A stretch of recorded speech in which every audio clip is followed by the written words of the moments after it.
The town of Perinton is taking feedback from residents to build its comprehensive plan. And one woman who lives in the town has serious concerns about what she calls a lack of diversity.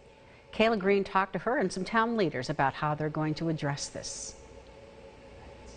Tiffany Porter has lived in the village of Fairport within the town of Perinton since she was a little girl. She says she wants to see her town become more inclusive, and she's trying to draw awareness to the issues black people in the suburbs face every day.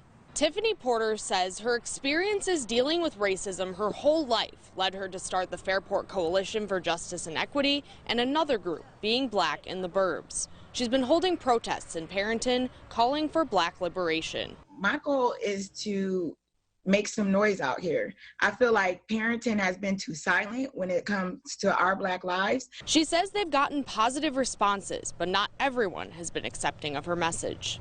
A person drove by and said F Black Lives Matter with a taser out. Porter says she's talked to the Fairport mayor, who's been vocal about focusing on diversifying Fairport in their 10-year comprehensive plan.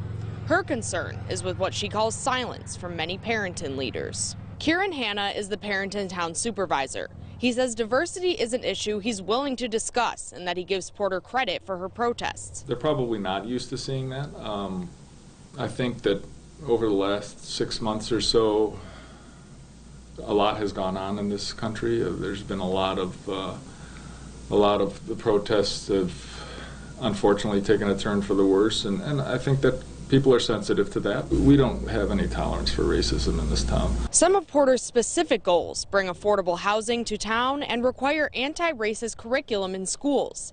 Town board member Meredith Stockman Broadbent says the board has discussed making the town more affordable in general. I think when we plan with affordability, the whole community benefits.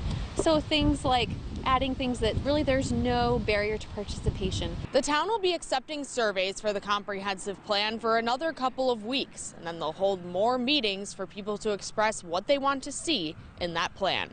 In Perinton, Kayla Green, News 8. All right, Kayla, thank you. Perinton residents can fill out the survey at perintonplan.com.